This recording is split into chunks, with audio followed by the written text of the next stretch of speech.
Buenas noches, damas y caballeros. Bienvenidos a otro encuentro especial. Antes de comenzar, quiero saber quiénes me acompañan hoy. Comenten desde dónde están viendo y qué hora es por allá. Bueno, vayamos con el primer relato.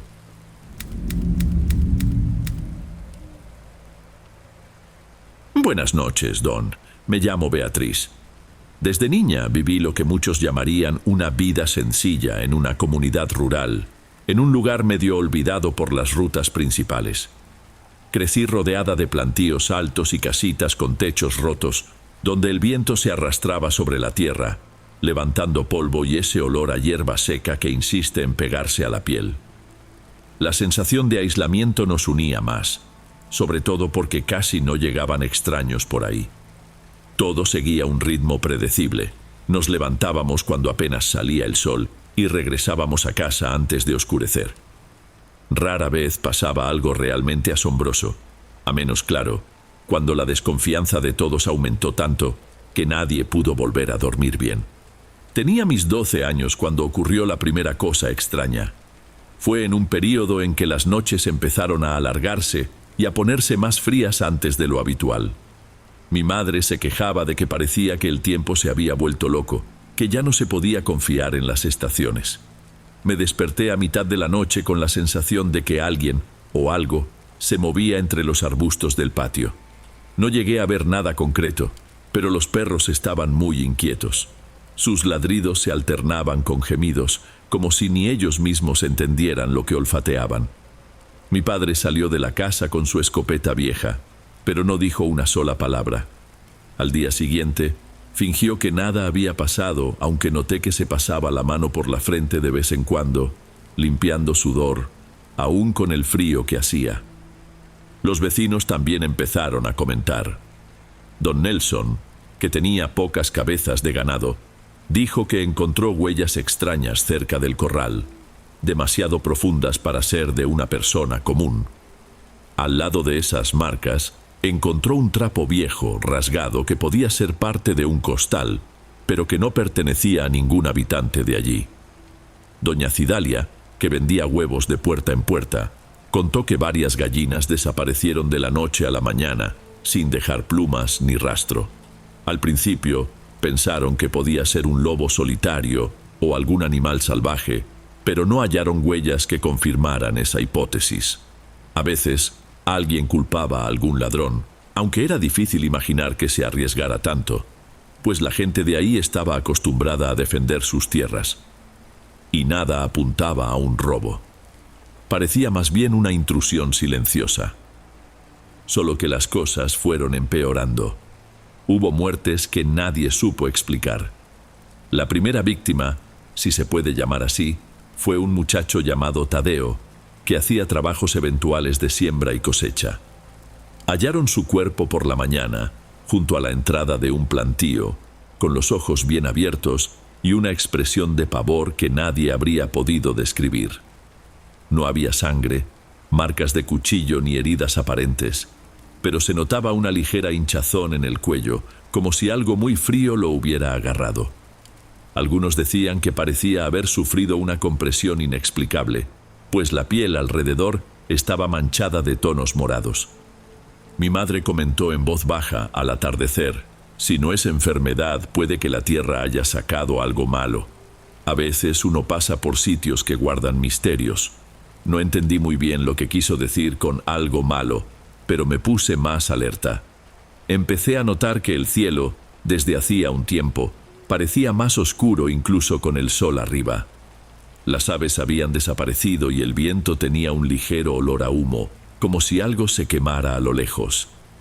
Pero nadie veía fuego alguno. No tardó en surgir otro caso. Un muchacho llamado Joel, al que todos conocían por ser alegre y hablador, fue hallado tirado cerca de un arroyo poco profundo. De la cintura hacia arriba estaba lleno de arañazos, como si unas uñas o garras hubieran pasado por su cuerpo, y su lengua estaba casi negra. El agua ahí no llegaba más arriba de la rodilla, así que no podía haberse ahogado por accidente. Varias manchas oscuras en el cuello y en los brazos recordaban las marcas que tenía Tadeo. Las mujeres más viejas que vieron el cuerpo rezaron, y no quisieron decir mucho, pero se veía en sus ojos la preocupación.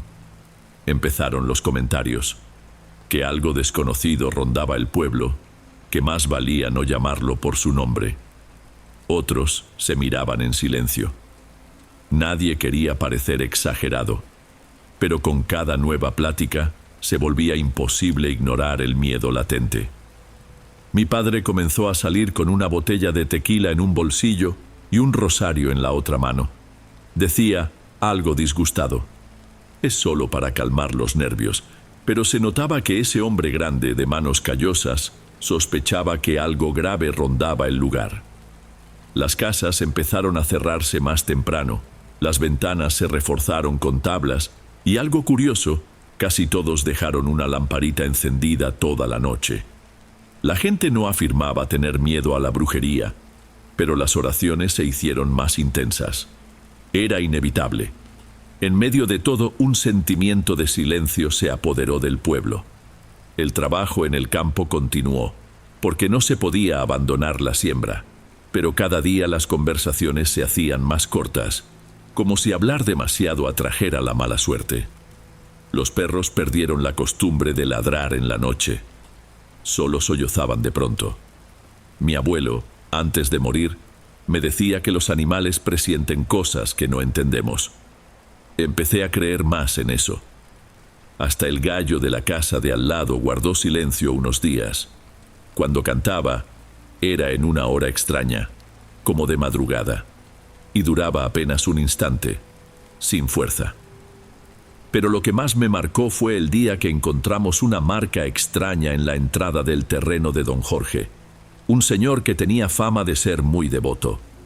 Había un círculo en la tierra, con algunas ramas clavadas al revés, formando un signo que parecía incompleto. Parecía un ritual improvisado. Don Jorge llamó a mi padre y a otros 2 hombres para que vieran la escena. Alrededor, el suelo estaba duro, como si alguien hubiera pisado repetidamente ahí, y había restos de velas negras esparcidas. Nadie se atrevió a bromear con aquello, pero tampoco sabían si era obra de algún habitante que buscaba asustar a los demás o si había algo más allá de lo evidente. Fuera como fuese, todos comenzaron a tomar sus precauciones. Las señoras empezaron a rezar el rosario frente a las casas y a colgar ramos de ruda en las ventanas. Yo escuchaba los susurros, gente hablando de espíritus sin nombre o de personas que podrían haber hecho algún pacto extraño, pero nadie comprobaba nada. Mi madre me aconsejó: no hagas caso a todo lo que dicen, pero noté que ella misma estaba incómoda. Por las noches, echaba sal en las esquinas de las puertas y ponía unas tijeras abiertas debajo de mi almohada, sin explicar mucho. Solo dijo: si sueñas con algo confuso, es mejor que no se lo cuentes a nadie. Eso me puso más ansiosa, pero preferí obedecer. También me di cuenta de que el rosario que antes colgaba en la cocina ahora estaba en el cabecero de su cama, y ella apenas dormía. El caso que realmente sacudió al pueblo fue el de una señora a la que llamábamos Carmen. Ella cocinaba pasteles para vender en el comercio local. Cierta mañana, quien fue a comprarle encontró la puerta abierta de par en par y la casa revuelta. En la parte de atrás estaba ella, boca abajo, con la mano derecha completamente morada, casi del mismo tono que el cuello de Tadeo y el de Joel, como si fuera un hematoma enorme. No había cortes visibles, pero los dedos estaban hinchados y torcidos. Quienes la vieron dijeron que no quedaba claro si fue ataque de un animal o de una persona. Ella seguía respirando, pero no reaccionaba. La llevaron a la clínica del pueblo vecino, aunque apenas podía hablar. En las pocas frases que pudo balbucear, repetía: algo entró por la ventana y se me echó encima antes de que pudiera gritar. Al final, Carmen se fue de ahí, pues su hijo prefirió llevársela a otro lugar, temiendo que muriera. Nunca volvimos a saber de ella con exactitud, solo rumores de que se había quedado paralizada. Algunos decían que despertaba de noche gritando el nombre de alguien sin poder explicar lo que veía. Después de eso, no sé si por coincidencia o sugestión, pero el lugar pareció oscurecerse del todo. La gente decía que cuando salía la luna ya no brillaba como antes y que las nubes se veían más densas, siempre listas para soltar un aguacero que nunca se concretaba. Empecé a oír ruidos en el techo, pasos ligeros, casi de gato, que me ponían nerviosa. Mi padre también los escuchó, tanto que llegó a subir a la parte exterior de la casa con una linterna vieja para ver si encontraba algún animal, pero nunca halló nada. Aún así, volvía con esa mirada de quien no logra explicar lo que sintió. Algunos vecinos empezaron a creer que podía haber gente de fuera invadiendo las tierras, tal vez un grupo con malas intenciones, algún ritualista que rondara por los caminos de tierra. Otros insistían en que era algún tipo de contaminación del agua o del suelo que causaba alucinaciones, pero no se encontró rastro de veneno ni de producto químico. Pocos hablaban de brujería, pero cada uno se protegía como sabía o recordaba. Yo misma empecé a llevar un ramito de romero en el bolsillo del pantalón, aunque no entendía por qué eso me hacía sentir un poco más tranquila. En esas noches en que los perros sollozaban quedo, escuché algo golpeando suavemente la ventana de mi habitación. No tuve valor de abrir la cortina y mirar. Me acurruqué en la cama, atenta a cada sonido. Juro que hasta contuve la respiración un rato, por miedo a que cualquier ruido mío atrajera a lo que fuera que estuviera afuera. El golpeteo continuó varios minutos y luego se detuvo, como si quien estuviera ahí se hubiera rendido o se diera cuenta de que no abriría. No le conté nada a mi padre ni a mi madre. Tenía miedo de que creyeran que estaba demasiado impresionada con las historias del pueblo. Un par de madrugadas después, apareció un muchacho extraño en la puerta de nuestra casa, llamando a mi padre. Dijo que necesitaba avisar algo serio. «Es mejor reforzar la vigilancia», susurró. «Hay señales raras en el monte, dibujos en el suelo. No quiero asustar a todos, pero conviene estar prevenidos». Mi padre tardó varios minutos en volver adentro, sin dar detalles. Mi madre y yo preguntamos qué pasaba. Él respondió seco: «Hay que encender una vela todas las noches. No quiero a nadie rondando el patio trasero después del anochecer». En los días siguientes, este clima tenso se extendió. Un grupo de vecinos fue a ver a una señora conocida por sus rezos fuertes y por preparar remedios. Ella aconsejó: «Laven las puertas de la casa con agua salada y no dejen recipientes con agua estancada en el patio. A veces, las cosas malas gustan de reflejos donde la luz de la luna se deforma». Muchos se rieron de esa explicación, pero aún así siguieron el consejo por precaución. Más vale sentirse tonto que enfermarse o ser atacado. Cerca de fin de mes, noté que mi madre y otras mujeres habían organizado una especie de cadena de oración. Se reunían en la cocina de alguna casa, encendían una vela, ponían un frasco con hierbas aromáticas y conversaban en voz baja. Decían que era cosa de fe. Una de ellas, doña Marta, mencionó: «Soñé con una figura sin rostro que rondaba los sembradíos, como si buscara a alguien». Otra mujer contó: «Soñé con un niño que golpeaba las puertas, llorando y pidiendo cobijo, pero cuando se encendía la luz, no se veía a ningún niño. La dificultad era separar lo que era pesadilla de lo real». Todo se intensificó una mañana nublada, cuando las nubes parecían no querer irse. Mi madre y yo fuimos a la casa de doña Gloria, una señora mayor que vivía sola. Al llegar, vimos la puerta entreabierta. La llamamos, pero no respondió. Decidimos empujar la puerta y encontramos la casa revuelta. Cerca de la estufa había trozos de loza rota en el suelo y en un rincón un rastro de lodo que venía de afuera, como si alguien hubiera entrado con los pies sucios. Doña Gloria estaba recostada en la hamaca de la sala, con los ojos abiertos, pero sin ver nada. Sus ojos se veían vidriosos, sin enfoque. Traté de hablarle, pero solo balbuceó: «Está cerca, yo sé que sí». Y apretó la mano de mi madre como si intentara sostener algo que no estaba ahí. La ayudamos a levantarse y limpiamos todo. Ella insistió en que la noche anterior había visto a alguien parado en medio del patio, inmóvil. Lo llamó, pero no obtuvo respuesta. Entró de nuevo. Rezó. Cerró la casa y pasó la noche angustiada. Por la mañana oyó pasos cerca de la ventana, pero no se atrevió a asomarse. Solo notó el desorden cuando todo se calmó. Fue suficiente para alarmarnos. Después de ese día, no quiso quedarse sola.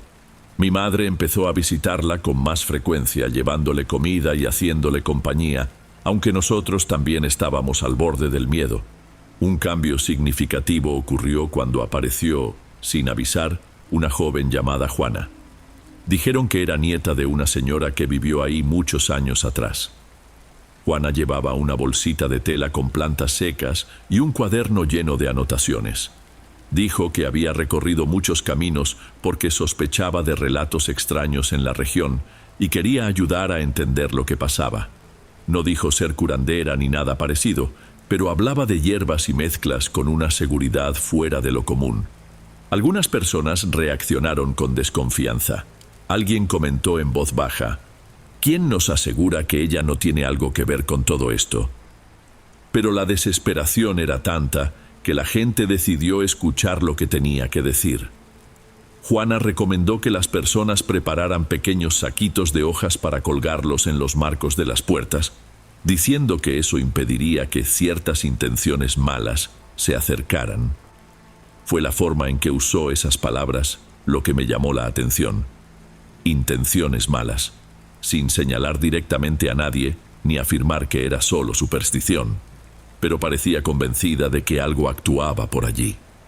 La comunidad, ya cansada de tanto susto, aceptó su ayuda sin mucha resistencia. Juana explicó: no esperen grandes manifestaciones sobrenaturales.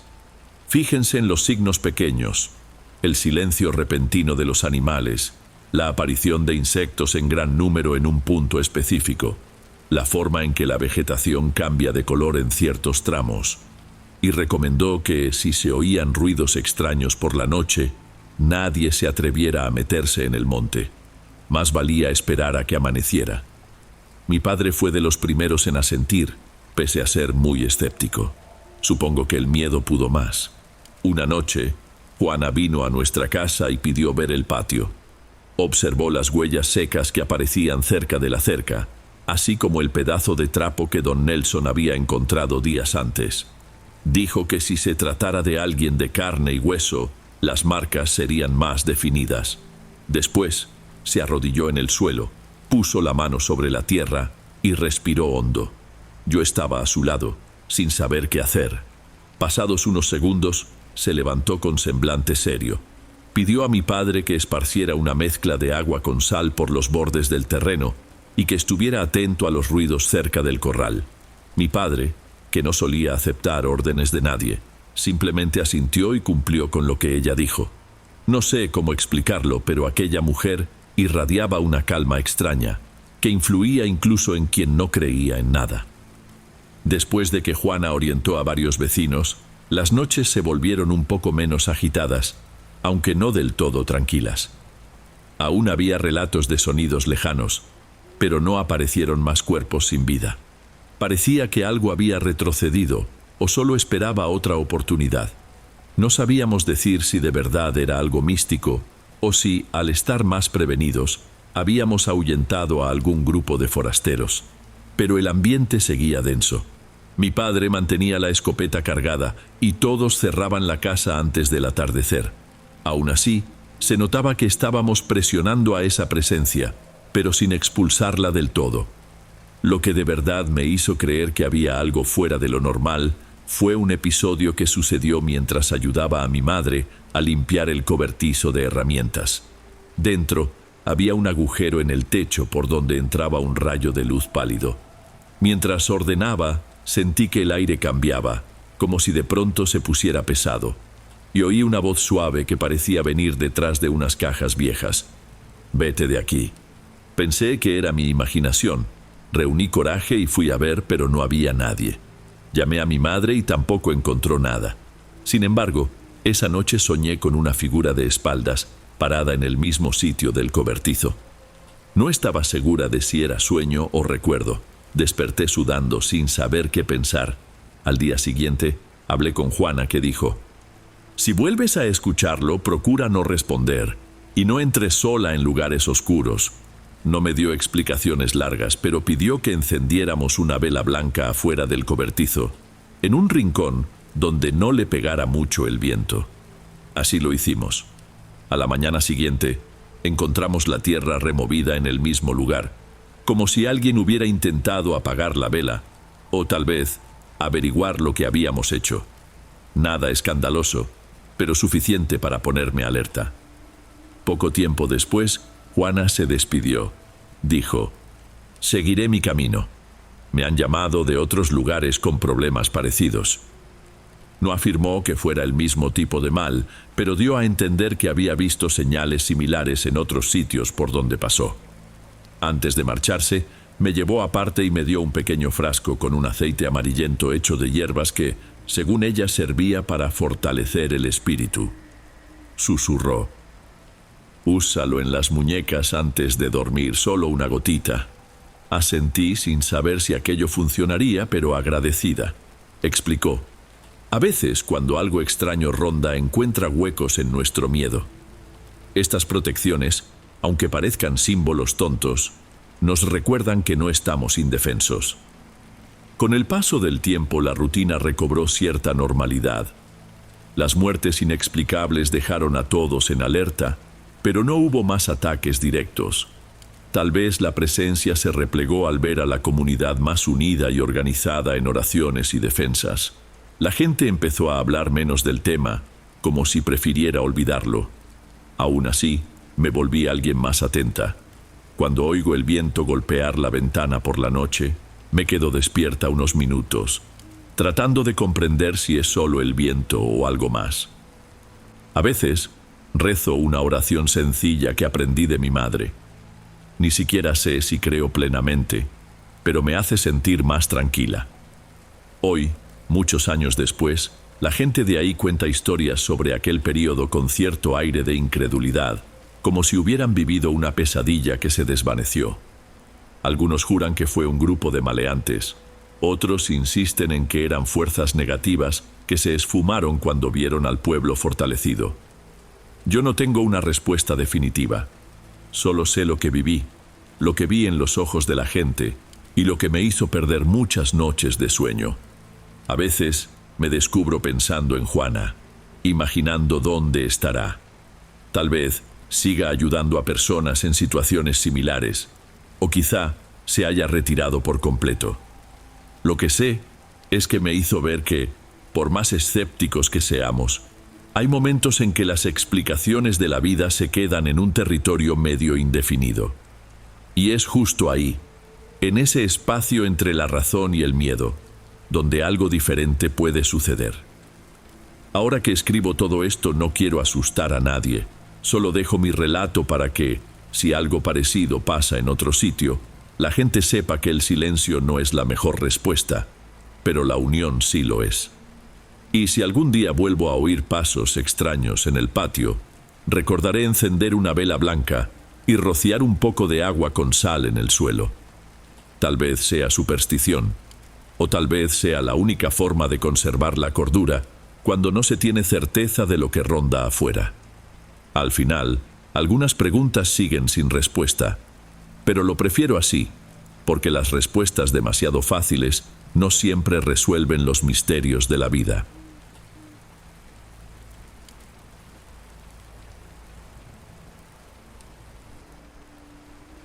Antes de pasar al siguiente relato, asegúrate de estar suscrito al canal y de haber activado la campanita para recibir las próximas historias. Aprecio mucho tu compañía y tu apoyo hace toda la diferencia. Bueno, sigamos.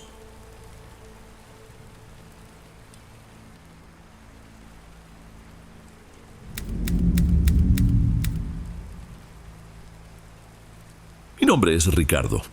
Desde que perdí mi empleo fijo, he estado trabajando por temporadas en varias haciendas repartidas por las zonas rurales.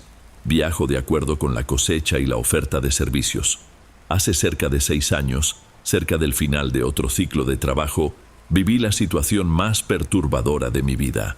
Hasta el día de hoy, cada vez que recuerdo lo que sucedió aquella noche, siento un nudo en la garganta que no consigo deshacer. Había llegado a aquella hacienda poco antes de la temporada de cosecha de caña de azúcar. Era un lugar enorme, rodeado de extensos campos que parecían no tener fin. El propietario ofrecía alojamiento a quien lo deseara, pero algunos preferían buscar un cuarto en áreas más cercanas a la ciudad. En ese entonces no me sobraba dinero, así que me quedé allí mismo, acomodado en un viejo barracón que habían transformado en un dormitorio improvisado para los empleados. Solíamos dormir en literas, distribuidos en 2 cuartos grandes. En total, creo que éramos más de 10 personas trabajando en aquel ciclo, provenientes de diferentes regiones. Una semana antes de lo ocurrido, avisé que quería ganar un extra ayudando con el mantenimiento de algunas máquinas. Era un trabajo nocturno que casi nadie aceptaba, pues rendía solo unas pocas horas adicionales. Yo lo tomé sin dudar, porque estaba contando cada centavo para enviar dinero a mi familia. Sin embargo, había un inconveniente. A veces, era necesario quedarse de guardia hasta muy tarde para apagar o ajustar cualquier equipo que diera problemas. En una de esas noches, decidieron dejarme en una construcción más pequeña, que tenía un cuarto y un baño, de modo que no necesitara volver al barracón en plena madrugada. Era un sitio sencillo, pero al menos tenía una ducha caliente y una estufa vieja. Siempre que me pedían quedarme allí, procuraba verlo como una oportunidad de descansar lejos del bullicio de los demás trabajadores, sin saber que esa sensación de tranquilidad estaba a punto de derrumbarse. Estábamos al final de la temporada, faltaban alrededor de 3 semanas para que todo terminara. Esa noche, recuerdo haberme dormido cerca de las 12:30. Desperté sobresaltado, sin saber con exactitud qué hora era, pero imaginé que serían alrededor de las 3 de la mañana, tal vez un poco más. Me quedé quieto en la cama unos segundos, sin entender qué me había despertado. Entonces escuché unos ruidos extraños. Parecían risas, pero no del tipo que se oye cuando alguien cuenta un chiste. No eran fuertes ni gritadas. Al mismo tiempo, sonaban distorsionadas, como si vinieran de gargantas que no fueron hechas para reír de esa manera. Me incorporé y miré hacia la ventana. El silencio de la noche realzaba aún más el ruido que provenía de algún lugar afuera, no demasiado lejos, aunque tampoco tan cerca como para ser imposible de identificar. Eran varias voces, tal vez unas 10 o 12 riendo al unísono. Tuve la impresión de que se movían en grupo, muy juntas. Sentí un nudo en el estómago, porque tiempo atrás nos habían advertido de asaltos en propiedades rurales. Ya habían ocurrido casos de invasión, robo de equipos e incluso violencia contra empleados. Mi primera reacción fue pensar que podrían ser personas intentando distraer o engañar a quien estuviera durmiendo. Me levanté rápido, pero procuré no hacer ruido. Fui al baño, cerré la puerta con llave y permanecí allí unos instantes, poniendo atención. Las risas seguían. Me pegué a la madera con el oído, esperando escuchar palabras, frases, cualquier cosa que indicara si en efecto se trataba de personas. Pero nada. Solo aquella risa repetitiva, irregular. Para ese momento, ya me estaba convenciendo de que no podía ser humana. El tono era inconstante y había algo en él que me erizó la piel, sin saber explicar por qué. Me puse las botas, me eché un abrigo encima y decidí dar una vuelta afuera. La noche estaba fría, a pesar de que estábamos en una región donde normalmente no hace tanto frío en esa época. El piso era de tierra compacta, con piedrecillas que crujían a cada paso. Intentaba avanzar despacio, pero cada movimiento parecía amplificar mis propios ruidos. Las luces del galpón principal estaban apagadas, igual que las de las instalaciones para guardar los tractores. No había viento ni el más mínimo sonido de insectos, solo esa serie de risas bajas que parecían venir de entre los surcos del cañaveral. Caminé hacia donde se encontraban algunos interruptores de luz. Era una pequeña caseta, y recordaba que había un panel para encender unos reflectores que iluminaban parte del terreno. Andar en esa oscuridad total me ponía los pelos de punta. A cada paso pisaba hojas secas o porciones de tierra húmeda, y eso creaba un contraste siniestro con el silencio que reinaba por todas partes. En cuanto encontré la palanca y encendí el primer reflector, noté algo enfrente de mí, a unos 15 metros de distancia. Me detuve de inmediato. La luz iluminó a un grupo de animales que estaban parados, todos de color oscuro mirándome fijamente. Eran chivos, o al menos algo muy parecido. Tenían pelaje negro y ojos sin brillo. Desde donde estaba, no pude distinguir muchos detalles, pero observé que uno tenía un cuerno bastante largo de un lado, mientras el otro parecía roto o torcido. Todos permanecían inmóviles, como si se hubieran congelado en el mismo segundo en que apareció la claridad. Por un instante sentí alivio al reconocer que, al menos en teoría, eran animales. Pero enseguida me pregunté, ¿de dónde habrían salido? La hacienda era para producción agrícola, no para criar ese tipo de ganado. Y aunque los tuvieran, no estarían sueltos a la intemperie de ese modo. Yo sabía que, en la parte posterior de la propiedad, había algunos cerdos criados para el consumo de los empleados y unos cuantos animales sueltos, pero nunca había oído hablar de chivos allí. Todavía confuso, metí la mano al bolsillo para tomar mi radio de comunicación.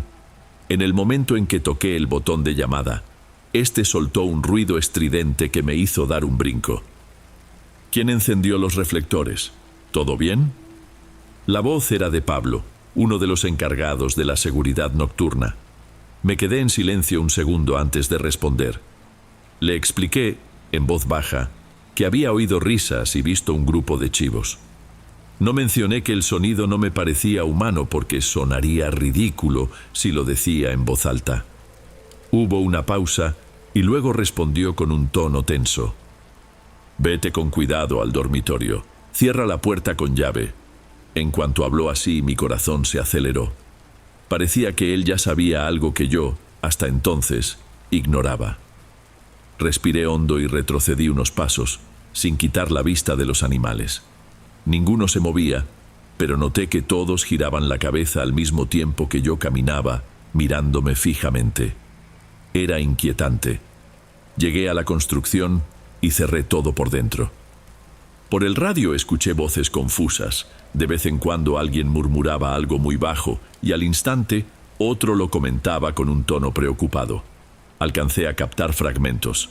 Ya volvieron. Otra vez. Reúne al equipo. No entendí bien, pero tuve la impresión de que no era la primera vez que sucedía algo así. Sentí un vuelco en el estómago. Si ya había un antecedente, ¿por qué nadie me lo había contado?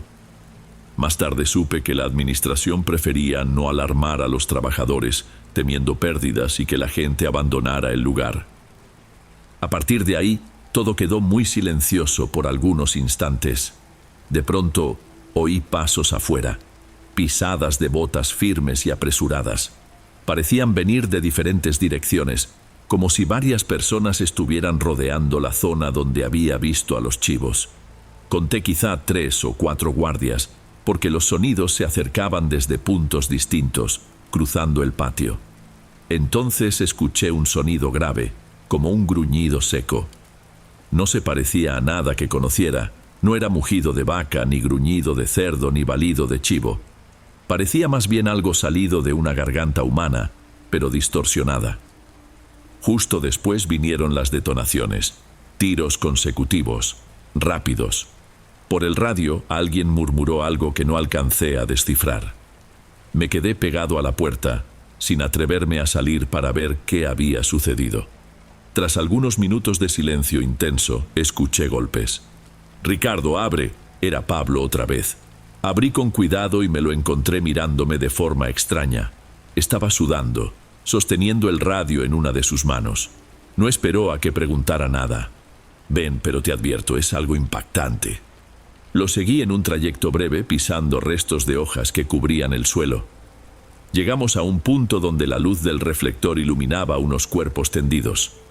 Conté unos 6, aunque antes había oído más risas. Más tarde supe que algunos guardias juraron haber visto más criaturas escapando entre el cañaveral. Cuanto más me acercaba, más notaba que no eran solo chivos comunes. La forma del cráneo parecía mezclar rasgos humanos y animales de manera perturbadora. El hocico no era exactamente un hocico, sino algo que recordaba un rostro alargado, con piel pálida donde debería haber pelaje. Sentí una repulsión tremenda. Era como si alguien hubiera intentado esculpir una cara humana en un cuerpo de chivo, sin éxito. Actúan siempre en la oscuridad de la noche. La voz de Pablo salió contenida. Y siempre dejan un rastro, ya verás. Me condujo hasta un lugar más apartado de la hacienda, detrás de un galpón que solía permanecer cerrado la mayor parte del tiempo. La atmósfera allí era tan densa que costaba describirla. Entonces vi lo que parecía un ritual macabro. Había una hilera de estacas clavadas en el suelo, cada una sosteniendo la cabeza de un cerdo recién sacrificado. Eran los cerdos que pertenecían a la pequeña crianza que tenían ahí, pero ahora estaban expuestos de un modo horrendo. Era un panorama grotesco. La sangre corría por los trozos de madera, y las cabezas aún conservaban los ojos casi intactos. Me quedé paralizado. Lo hacen cada cierto tiempo. Nadie sabe bien por qué. Hemos oído que podría tratarse de algún tipo de sacrificio, pero nada se ha confirmado. Lo dijo sin apartar la mirada de aquel espectáculo. Hemos visto este tipo de incursiones otras veces. Toda la hacienda se pone en alerta, pero nunca conseguimos atrapar a ninguno con vida. Me lanzó una mirada de: siento que hayas presenciado esto. No había nada que decir. Mi mente estaba en shock, intentando procesar la escena de los cuerpos en el suelo y esa fila de cabezas de cerdo. Cuando logré reaccionar, lo primero que hice fue recoger mis cosas del cuartito y decidir que no pasaría otra noche ahí. Aunque tuviera que dormir en un colchón improvisado en el barracón, apretado entre dos compañeros, sería mejor que arriesgarme a oír otra vez esas risas en la madrugada. Durante las siguientes 3 semanas, trabajé sin alejarme del grupo. Confieso que no volví a ver la hacienda con los mismos ojos después de aquello. Todas las noches, cuando llegaba la hora de descansar, recordaba a esas criaturas y aquella sensación de que, de algún modo, eran tan inteligentes como nosotros. Pensé en renunciar inmediatamente, pero necesitaba el dinero. Así que aguanté hasta que terminó la cosecha. La mañana en que me despedí del personal, tomé el primer autobús para marcharme. A cada kilómetro recorrido, sentía un alivio creciente. Pero, de vez en cuando, me descubro pensando si todo eso seguirá ocurriendo allí, o si alguien por fin puso fin a esa pesadilla.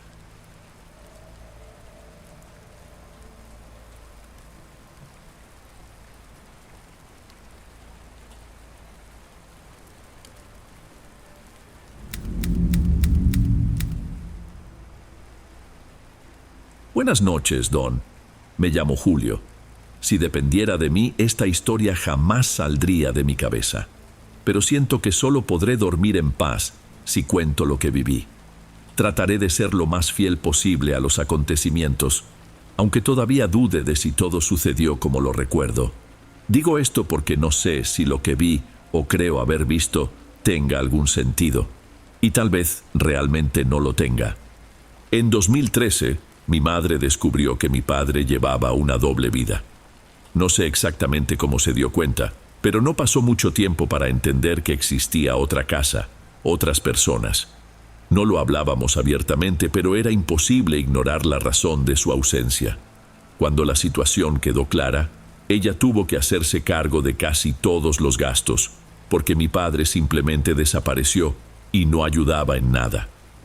Yo tenía un hermano menor, Pablo, que en aquella época tenía 11 años y enfrentaba un problema de salud serio, con muchos cuidados médicos.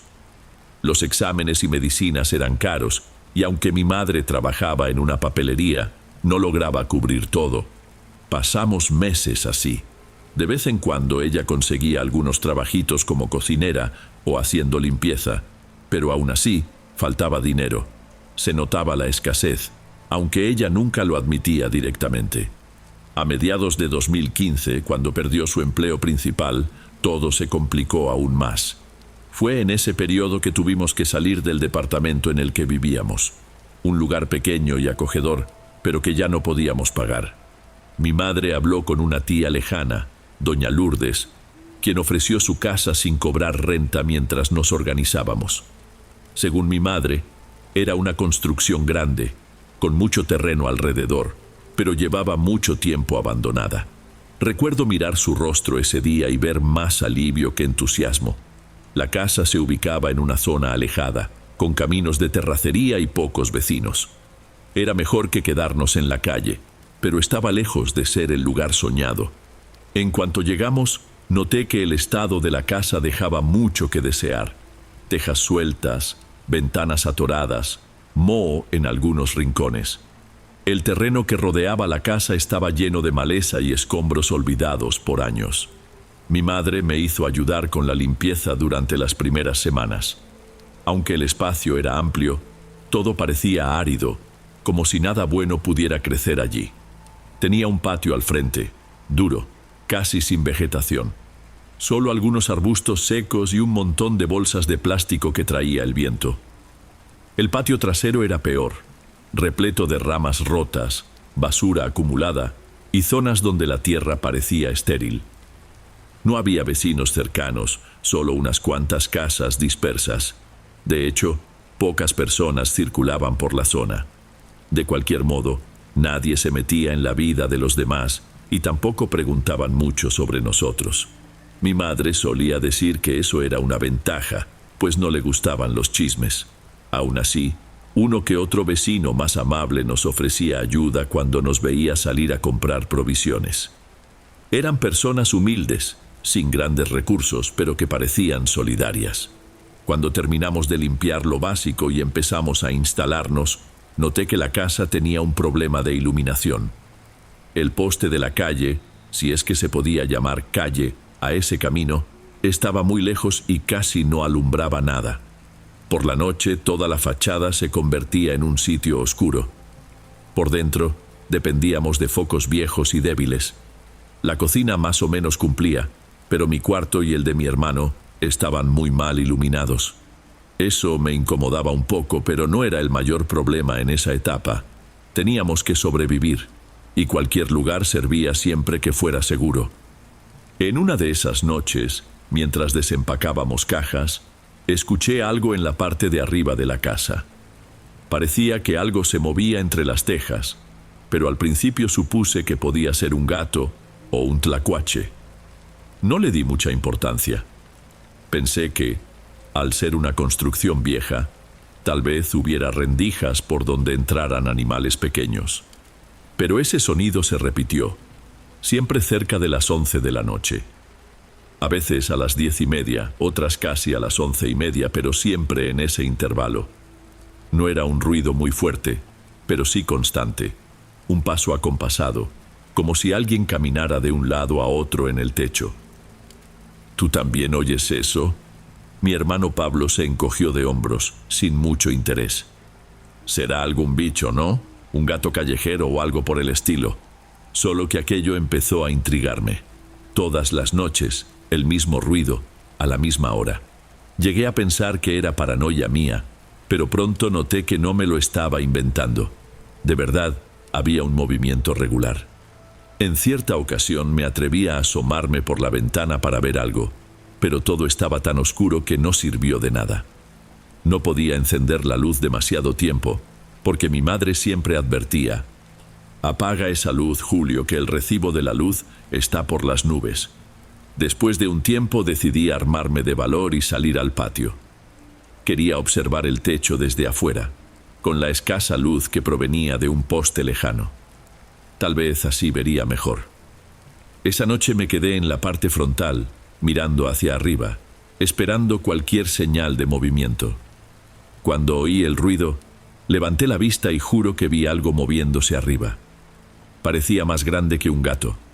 No pude definir su forma o su rostro, pero se veía grande y se movía con cierta facilidad. Eso me secó la boca, aunque aún pensé que podía ser algún animal más robusto, quizá un perro callejero que trepara por las paredes, o hasta un mono, por más extraño que sonara. Pero no era un animal común, de eso estaba seguro. Se lo conté a mi madre, algo asustado, y ella reaccionó con impaciencia. «Debes de estar imaginando cosas, Julio. Lo que tenemos que hacer es arreglar esta casa, no quedarnos mirando el techo por la noche. Aunque no me creyó, aceptó la sugerencia de pedir algo para vigilar. Así que mi tía Lourdes mandó un cachorro para ayudarnos a sentir más seguridad. Se llamaba Bolita, pero no estuvo mucho tiempo con nosotros. Como todavía era muy pequeño, mi madre advirtió que sería arriesgado dejarlo tanto tiempo solo en el patio. Aún así, tratamos de que se acostumbrara al exterior. Una noche, simplemente desapareció. Buscamos por los alrededores, llamamos su nombre, pero no volvió a aparecer. Mi madre comentó que seguramente el perro había escapado, pero yo tenía otra idea en la cabeza. Pensé que aquel ser que caminaba por el techo podía tener alguna relación con su desaparición. Tal vez solo eran mis paranoias, pero la falta de Bolita me perturbó bastante. Los meses fueron pasando y la rutina era más o menos la misma. Mi madre trabajando en 2 lugares, mi hermano recuperándose poco a poco tras muchos remedios, y yo tratando de estudiar con la poca conexión a internet que teníamos. Nada fuera de lo común sucedía de día, pero todas las noches, a la misma hora, oía aquel arrastre en el techo. Siempre el mismo ritmo, como si fuera parte de algún ritual. En algún momento me di cuenta de que al lado derecho de la casa había un terreno baldío lleno de maleza. Era un sitio sobre el que nadie tenía mucha información. Unos decían que pertenecía a una familia que se mudó hacía años, otros que estaba en un litigio. El hecho es que nadie entraba ahí. Solo se veía una cerca medio derrumbada y vegetación alta, con algunas latas y botellas regadas.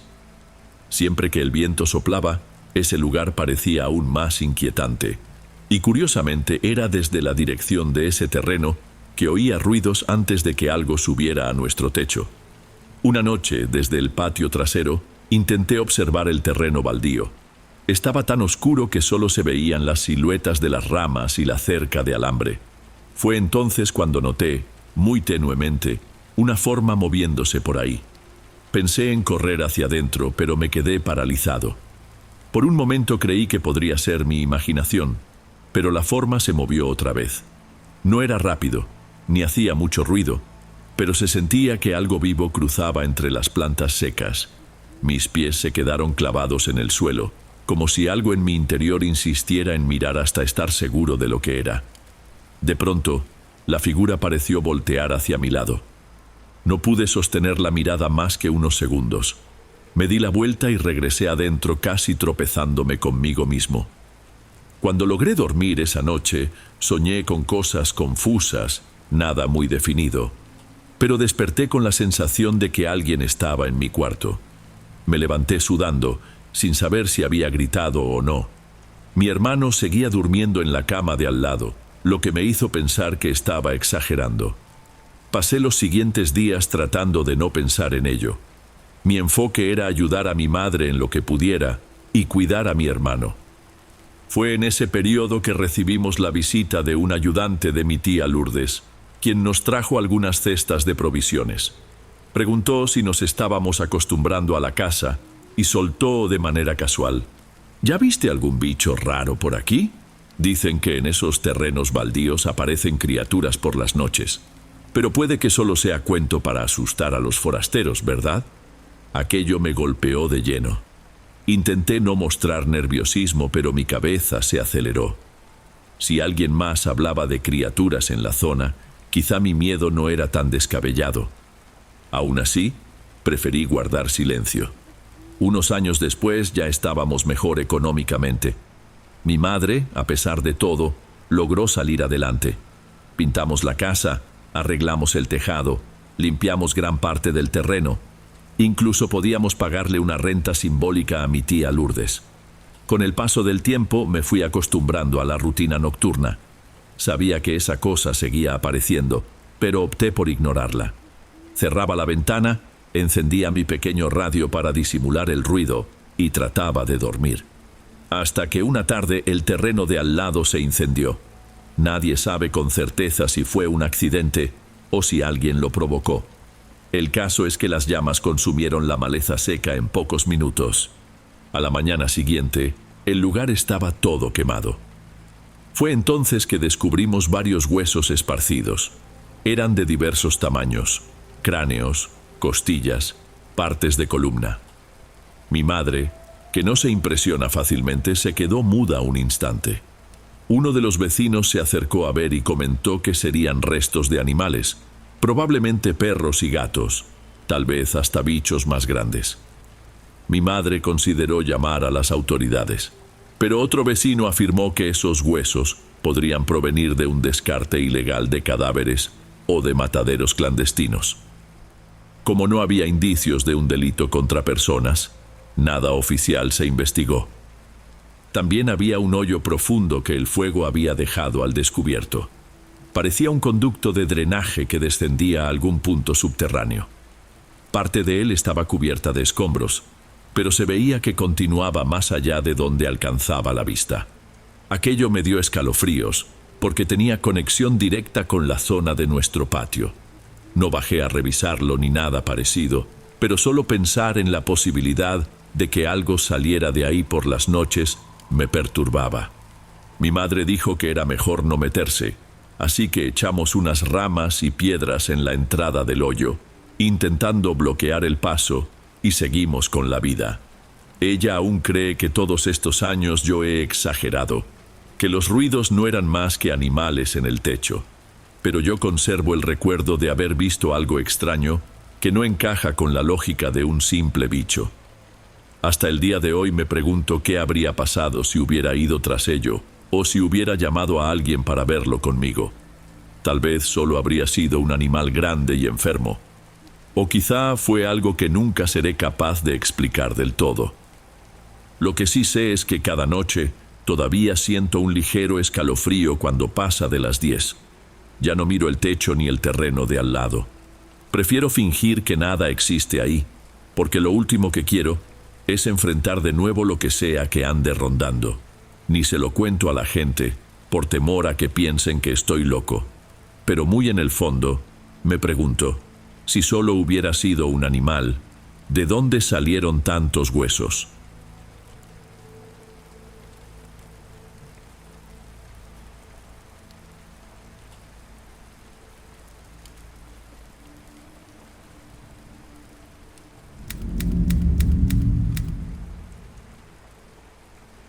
Mi nombre es Rodrigo, y el fin de semana pasado decidí ir de campamento con mi exnovia, Mariana, a una zona boscosa que queda a unas horas en auto de donde vivo. La idea era pasar 2 días lejos de todo, disfrutando solo del silencio y la tranquilidad. Llegamos a media tarde de un sábado, montamos nuestra tienda de campaña cerca de un pequeño arroyo y nos quedamos platicando hasta que anocheció. Cuando cayó la noche, organizamos nuestras cosas para dormir. Dejamos la fogata encendida, pero ya estaba muy baja. Fue en ese momento que escuchamos un sonido extraño, algo que recordaba a una canción infantil, casi como si viniera de un juguete viejo. Al principio pensé que solo era un eco cualquiera, pero la insistencia de aquel sonido me inquietó. Mariana se puso curiosa y quiso ir a ver de qué se trataba. No debe ser nada raro, tal vez es algún aparato con las pilas casi muertas, dijo mientras ya se levantaba. Nos dirigimos hacia donde el sonido parecía más fuerte. El bosque allí era denso, y la linterna que yo sostenía no iluminaba mucho. De repente, nos topamos con un objeto tirado sobre la hierba, una cajita pequeña con partes rotas y marcas de óxido. Parecía haber salido de algún juguete que tocaba melodías cortas. Aún con los daños, la cajita seguía soltando una melodía distorsionada, que fallaba y sonaba como una risa desafinada. Mariana se agachó para verla más de cerca, pero se incorporó rápido en cuanto notó un movimiento más adelante. Al principio no alcancé a ver bien, pero forcé la vista y me di cuenta de que había un animal parado allí. Parecía un venado, solo que mucho más grande que los que he visto en documentales, casi del tamaño de un caballo, y tenía una cornamenta con una forma desequilibrada, como si hubiese crecido mal. Parecía observarnos en silencio, pero todavía se oía aquella música infantil, como si la misma melodía también resonara desde algún punto junto a él. Mariana y yo nos quedamos sin reaccionar, tratando de entender si el sonido provenía únicamente de la cajita o si había más juguetes cerca. Fue entonces que noté algo retorciéndose bajo una de las patas del animal. Me asusté al darme cuenta de que era un conejo, aún vivo, pero visiblemente herido. Hubo un ruido seco cuando el bicho presionó la pata.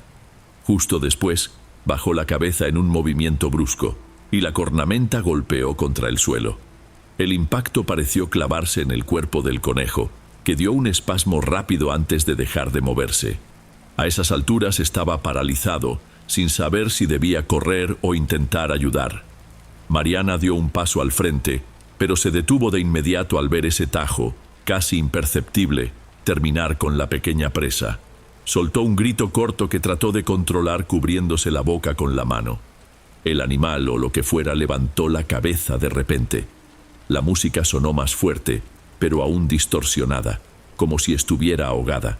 Entonces dio un giro de un salto y desapareció en la oscuridad, dando pasos largos que quebraban ramas a su alrededor. La cajita continuó emitiendo aquel sonido fragmentado unos instantes, pero pronto se silenció. Nos quedamos inmóviles unos segundos, tratando de comprender lo que acababa de suceder. El miedo era tan grande que casi no pudimos hablar. Solo intercambiamos una mirada y decidimos regresar a la tienda de campaña. Pasamos el resto de la noche atentos a cada ruido.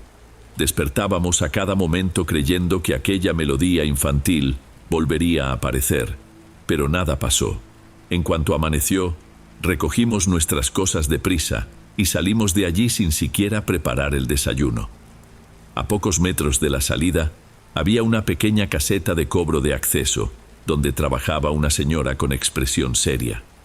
Le contamos, de manera confusa, lo que vimos, sin dar muchos detalles, y ella solo respondió: «Eso que vieron no era un venado».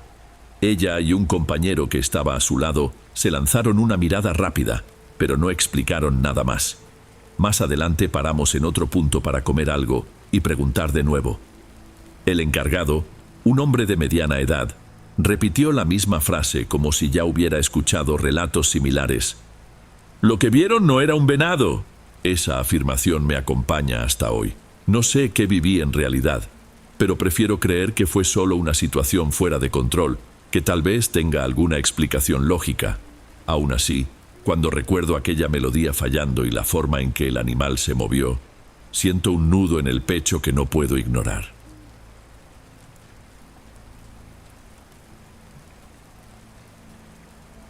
Bueno, amigos, estos fueron los relatos de hoy. Espero de corazón que les hayan gustado. Subo nuevos videos todos los días y me dará mucho gusto verlos en los próximos. Ahora en la pantalla les dejo otros 2 buenos videos que seguro les encantarán. Un abrazo de Dom y nos vemos por allá.